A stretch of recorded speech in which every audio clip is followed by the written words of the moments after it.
Terence Crawford.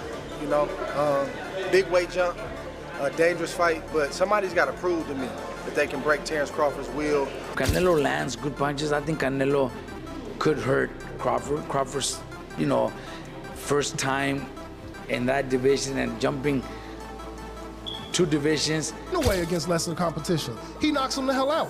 Canelo doesn't finish these guys, and he doesn't look good beating them. You know, shout out to the judges. The judges make. Andre Ward praises Terence Crawford as one of the sport's most lethal finishers, explaining why he believes Crawford could overwhelm Canelo Álvarez. Ward notes that once Crawford senses weakness, he never allows an opponent to recover. Instead, he applies calculated pressure with sharp combinations and flawless timing until the fight is over. According to Ward, this killer instinct separates Crawford from most fighters, making him dangerous at any moment. For Canelo, even a single mistake could lead to a devastating ending. I'm going with Terence Crawford. You know, big weight jump, a dangerous fight, but somebody's got to prove to me that they can break Terence Crawford's will and that he can't figure it out against you. You know, it ain't no disrespect toward Canelo, but I've said this the last couple of years. I'm not betting against Terence Crawford against nobody right now. You got to show me that you. Ward also expresses respect for both Crawford and Canelo, stressing that this fight is about more than money, it's about legacy. He admires the courage it takes for 2 champions, who have already achieved so much, to risk everything against one another. For Ward, this matchup represents boxing at its finest, a true clash of greatness that elevates the entire sport. Man, what's up, fight fans? It's official. I'm gonna be the 3rd man ringside, calling the Canelo Álvarez Terence Crawford fight, September 13th at Allegiant Stadium. I'm excited to be a part of this event. I'm excited to be ringside, calling this great card and this great matchup. Historic event for many, many reasons for both fighters. Super middleweight supremacy on the line, legacy's on the line, your namesake and reputation is on the line, and I just take my hat off to both of these fighters for putting everything on the line late in their careers the way that they are. This is rare, and it's becoming more and more rare in boxing. Guys don't want this kind of smoke. They really don't want to face another counterpart that can ruin everything that they've built, and it really don't matter how much money's on the table for a lot of guys. They'd rather take a lesser risk for less money than to risk everything like these 2 fighters are doing. So I take my hat off to them. And I also want to give a shout out to Turkey Al-Sheikh for all that he's done to put this fight on. Dana White for all that he's done to put this fight on. And one more person that stays out the way and you don't really hear a lot about, but that has done a lot to make this fight happen as well. And that's my brother Nick Khan.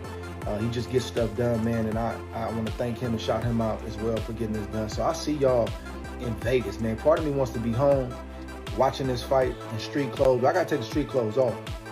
I got work to do. I got to put that suit on, get ringside with John and Max, and call this fight like I know we can. Huge event, huge implications, historic night, and I'm happy to be a part. I hope to see you in Vegas at Allegiant Stadium. If not, Robert Garcia weighs in on Canelo, pointing out that the Mexican star hasn't looked as sharp in recent fights. He's noticed slower hand speed and footwork, which has made Canelo appear less threatening than in his prime. Against a fighter like Crawford, who thrives on timing and precision, this could be costly. Garcia believes if Canelo can't regain his sharpness, Crawford's speed, angles, and adaptability could become decisive advantages. Jumping 2 divisions, where he only had 1 fight at 154 and didn't look his best either. So there's a lot of questions, you know, about that. And that's why a lot of people think Canelo is going to knock out Crawford. But I'm probably one of the only ones that I do give Crawford a chance. Yeah. I think Crawford could pull it off. Crawford is very talented. He's very fast. He's very smart in the ring. So I think a perfect fight, Crawford could pull off a decision. Okay. I think he could win a decision. I don't pick him. You know, I wouldn't put my money on him winning because it's a very dangerous, risky fight, especially with Canelo being so strong. But Canelo's last few performances, he's looked slow, flat-footed, looking for 1 punch at a time. And if that's the Canelo that fights Crawford, Crawford could win a decision. Crawford could outbox him, could outsmart him, could land 3-4 punch combinations and move and win a decision. So do I give Crawford a chance? 100% think Crawford could pull it off. Would I put my money on it? Probably not. Yeah. But I do give him a chance. Yeah, good stuff. Look, Robert, I appreciate you taking time to speak to me. I appreciate you letting me in the gym today. Always a pleasure. And yeah, hopefully be catching up sometime soon. Thanks Appreciate for coming. it. Thank you very much. Veteran trainer Teddy Atlas raises concerns about Canelo's training approach. He argues that Canelo might be pushing himself too hard, even bringing in Jaron Ennis, a young, dynamic welterweight, for sparring. Atlas warns that training smart is just as important as training hard, and that overextending could drain Canelo before fight night. In his view, such an approach could leave him vulnerable to Crawford's style. So, I avoided that. I would bring in specific sparring partners that knew how to be a sparring partner. Yeah, if I wanted something, I went over to him before the day started. Listen, I want you to do this. All right, I'm paying him. I have the right to do that. I want you to move more today. I want you to, you know what? I want you to press him a lot. You know what? There was a fight I was getting a guy ready for, and I was worried about the first couple rounds. So I said, when the bell rings, I want you to rush out of the corner and go right after him. And I was, obviously I had my guy ready because we were getting ready for that kind of fight plan, for the possibility that the opponent would come out that way. So I would look to get a boots at us. I mean, nothing wrong with that's what they want. That's fine. But, and I get it, the style, the size, the length. I understand. It's not a bad pick from that point of view. But for me, again, I never go down that road because I got my guy getting ready for a fight. I don't want to leave it in the gym. I don't want to get into that kind of war in the gym. No, I want to have control of all aspects of what the hell I'm doing in the gym to get ready for one night. So no, I wouldn't do that. I'd get the right sparring partners. If I thought I had a guy, I get guys that my guy could work with, and if he was having an off day, he could kind of, have his way and do what he wanted with the guy. I'd have one of them. I'd probably have 3 guys, sometimes 4, depending on where we were at, with the calendar when the fight was coming up. Atlas continues, suggesting Canelo's toughest battles may already be happening in the gym. He cautions that overly intense sparring may impress onlookers but risks leaving a fighter's best performance in training instead of on fight night. If Canelo enters the ring tired or less explosive, Crawford's high pace and precision could overwhelm him.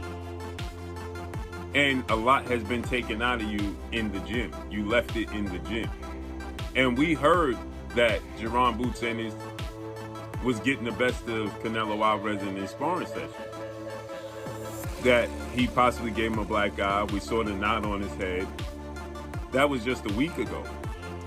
The fight is next week, next Saturday. So 3 weeks out from the fight, and you having this hard sparring sessions with Jaron Boots Ennis, who wants to prove a point. Leave no doubt. Jaron Ennis is going into those sparring sessions not just to be a sparring partner, but to gauge where he stands against a legend and a Hall of Famer and a superstar like Canelo Álvarez, to understand where he can get better and understand that he can actually compete on that level. So make no mistake about it, Jaron Boots Ennis wasn't in there to lay down. Now, he had a job to do. He was there for a specific reason, which is to give Canelo looks that Terence Crawford could possibly give him. But you best believe, in those sparring sessions, he gonna give what he have. He gonna test the waters to see where he stands, right? Not just to help Canelo, not just to be a dummy. There's a reason you bring in a high-profile fighter. And so Teddy Atlas believes this is a huge mistake on Canelo Álvarez's part, because now he has possibly left it in the gym. And now he got to go into battle with Terence Crawford. So it's like having 2 fights in a matter of 3 weeks. And your body's going to show the wear and tear. A central theme of this matchup is Canelo's punching power. Even when slower, his shots command respect and often force opponents into survival mode. Many spend entire fights avoiding risks, which explains why some bouts go the distance. But Crawford excels at dismantling defensive fighters with traps and sudden bursts of offense. If Canelo relies solely on power to keep Crawford cautious, it may not be enough. And no, for sure. I mean, we all see that fucking Canelo got power. That's the same reason why, at the same time, Canelo ends up going the distance with a lot of these guys, because these guys are just on survivor mode, you know? They're not trying to fight back. They're not trying to win. They're just surviving, which is hard to knock somebody out that's just surviving, you know? So I feel like Canelo's power is definitely there. I just think it's just a matter of how Crawford reacts when he feels it, you know? Is he gonna be one of those survivors, or is he gonna actually, you know? No, I think Crawford will go out on the shield. I think he's gonna fight and go out like a warrior. At the same time, I feel like he does that, then it gives Canelo a chance to be able to clip him, you know? More of a chance. Well, Turkey said no more Tom and Jerry. I don't expect him to run. I mean, I don't expect him to run, but at the same time, it's boxing, you know? It's boxing, it's hit and don't get hit, swim and not get Is that what Haney did when he fought Jose Ramirez? Ramirez? But that's a different type of. Is that what William Skoll did when he fought Canelo? Yeah, I feel like it just comes. I feel like when you watch Bivol versus Betterby, the second fight, that's great boxing right there. Analysts have also questioned the quality of Canelo's recent wins. Though he keeps winning, his performances have looked more like tactical grinds than dominant displays. In contrast, Crawford brings a broader skill set, stance switching, sharp punching, ring IQ, and footwork that allows him to control fights. Where Canelo leans on power and size, Crawford uses layers of strategy, leading many experts to favor his chances. He knocks him the hell out. Canelo doesn't finish these guys, and he doesn't look good beating them. You know, shout out to the judges. The judges make Canelo look good for the past 6 fights. And so now we sit here, you know, what is Canelo going to do against Crawford? And while some of you are saying, you know, domination and weight, really the only thing that I hear is his weight, his power, his weight, his power, his weight, his power. And that's all that he has. But when I get to talking about Crawford, we'll dive into that. Well, to Byron's point, the last quality, super quality fight that Canelo had was against Dimitri Bivol, and we all know what happened with that. You know, no, I thought Caleb Plant was a good opponent. I thought Caleb Plant was a good opponent. Well, it was Caleb Plant, then it was Bivol. Yeah, right. Plant, then Bivol. Well, don't forget to point out that Bivol came down, right? No, that was 175. Canelo went up. Canelo went up. So that kind of puts Canelo at a disadvantage, right? He tested. Yeah, I mean, if you want to say that, great. if you want to say that, I mean, you know, I can argue. But I mean, I'm not saying that that's an excuse for him for losing. I'm just saying, hey, you know, if you're gonna test yourself to be great, you gotta wear the consequences. So let me ask. So no, you're right, 100%. But let me ask you a question. I'm just asking because I don't know. Like, so when you watching that fight, did you think it was a weight issue, or did you think it was more of a skill and boxing thing when watching that fight with Bivol and Canelo? I thought he was outclassed. I agree. Yeah, it was outclassed. And it looked like he was being outclassed by basic fundamental boxing. Yeah. That's what I'm saying. So that was my point. That's what I'm trying. Right, I don't think Bivol's weight had anything to do with him, because Bivol's not a knockout artist. And this legendary power that y'all speak of, this ass-taking Zeus god power that he has, it did not show in that. Gabe Rosado, however, leans toward Canelo. He emphasizes Canelo's vast experience on boxing's biggest stages, pointing out that he's faced elite opposition throughout his career under the brightest lights. Crawford, despite his skills, has never fought on such a massive global stage. For Rosado, experience could be the deciding factor, giving Canelo the edge. I favor Canelo. Not by a lot, but I do favor him. I just think that, you know, I think the Skull fight was just a bad style. And I think Canelo was like, why force the issue? You know what I mean? I'm up. This guy's running. I'm not gonna take a chance. So I think that it was that kind of fight for Canelo. But Marjamov did give Crawford problems. You know what I'm saying? And where I felt like, damn, at 54, he gave you problems. 68 is different. You know what I'm saying? So you going up 3 weight classes, because he was 47, 54, 60, 68, that's 3 weight classes. It's a major difference, man. And you know, one thing is like, right, so people are saying Canelo has problems with movers. But the reality is, Crawford's not a mover. Crawford's not a fighter that fights on his feet in the sense of boxing, kind of like, let's say, how a Pernell Whitaker would box, or how Andy Lara would box. Crawford is a fighter that works on angles. He's not on his feet like Muhammad Ali. You know what I'm saying? He's not that kind of boxer. So he's going to be there to get hit, you know? And I feel like that favors Canelo, because Canelo's going to hit you in the arms. He's going to hit you in the elbows. He's going to hit anything you give him, he's going to take it. You know what I mean? And now, overnight, is Crawford just going to switch his style and become a mover, moving up 3 weight classes? So now you're going to put all that weight on your legs, and you never boxed like that before. How can you do that? Showbiz the Adult introduces what he calls the Canelo May curse, noting that Canelo often looks rusty in May fights after long layoffs, while his September performances, like his win over Jermall Charlo, showcase his best form. If Crawford faces him in September, that could be a dangerous version of Canelo. Still, critics question Crawford's own move up in weight, pointing to his fight with Israil Madrimov where his power seemed less destructive. They argue that if Madrimov gave him issues, Canelo's size, experience, and durability could pose an even greater challenge. Whether Crawford can maintain his dominance against a naturally bigger fighter remains an open question that only the ring can answer. Mexican Independence on September. And in May, he always has a bad performance called the Canelo May curse. And come September, it's a better performance. His best performances are in September because since he only fights once a year, after September, it's a long layoff until May again, which is kind of like his tune-up fight where he looks rusty. I gotta see if it's true. So I brought up the box rack and I want to go through this with you guys to see if it's actually true. Now, if it is, that's bad news for Terence Bud Crawford, right? So let's look at this.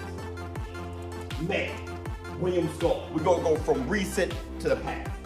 William Skull, May. We all know that was a horrible performance to the point where people think Canelo Alvarez is, you know, he's not looking right. He's finally starting to kind of go down in his abilities, right? And all those things. And this is kind of like the end of his career type of thing. He's in worse shape than Terence Bud Crawford because of this performance. And I've heard people say that before, and I'm wondering if that's every May. So, William Skull, bad performance, May. September, good performance, Edgar Berlanga. Lightning strike! Okay, we all know that was a good performance. Everybody was excited about that fight. Jaime Munguia, May! He's been very criticized about going 12 with Jaime Munguia, right? He knocked him down, but going 12 with Jaime Munguia, and people saw that as a horrible performance from Canelo Álvarez. I actually liked that fight. They were going at it, but... That wraps up today's video. Stay tuned for more updates.